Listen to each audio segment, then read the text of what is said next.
নবী বলছে সুবহানাল্লাহ 100 বার পড়লে, কথাটা বোঝেন, 100 বার কেউ সুবহানাল্লাহ পড়লে 100 নবী বংশের গোলাম আজাদ করার সওয়াব। আলহামদুলিল্লাহ 100 বার পড়লে আল্লাহর নবী বলেন 100 ঘোড়া আল্লাহর রাস্তায় যুদ্ধের জন্য দান করার সওয়াব। 100 বার আল্লাহু আকবার পড়লে আল্লাহর নবী বলেন 100 উট হজ্জের মধ্যে আল্লাহর রাস্তায় কুরবানি করার সওয়াব।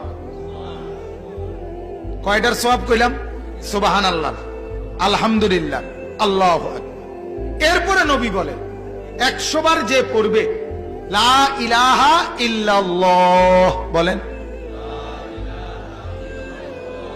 আবার বলেন,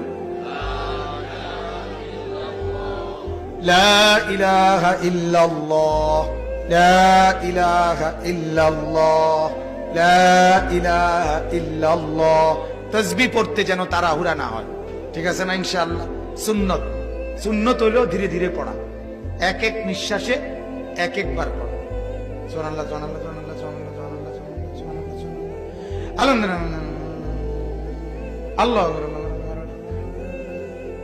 কয় আসেনি মানে না হলে না দেখছি, না থাকলে কি আমি শান্তির দেশের থেকে করি ইরিনি তসবি, আপনি কর এটা তসবি? হ্যাঁ, কিতা কইছেন? এটি কিতা? না শয়তানি না বলি, মূলত এটা অবুঝ, ভুল পদ্ধতি। কি পদ্ধতি বলেন? ভুল কি না বলেন? তাসবিহ পড়বেন এক নিঃশ্বাসে একবার।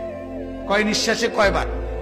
সুবহানাল্লাহ, সুবহানাল্লাহ, সুবহানাল্লাহ, সুবহানাল্লাহ, আলহামদুলিল্লাহ, আলহামদুলিল্লাহ, আলহামদুলিল্লাহ, আল্লাহু আকবার, আল্লাহু আকবার, আল্লাহু আকবার, আল্লাহু আকবার।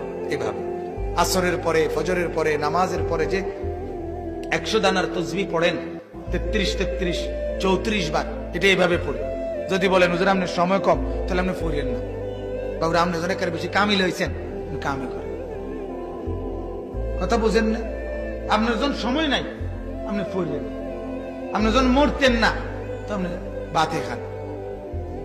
এজন্য ধীরে ধীরে পড়া। তো বলতেছিলাম 100 বার কেউ যদি কি পড়ে, লা ইলাহা ইল্লাল্লাহ, লা ইলাহা ইল্লাল্লাহ, আল্লাহর নবী বলেন আমার উম্মত 100 বার সুবহানাল্লাহর নেকি তো হিসাব করে বললাম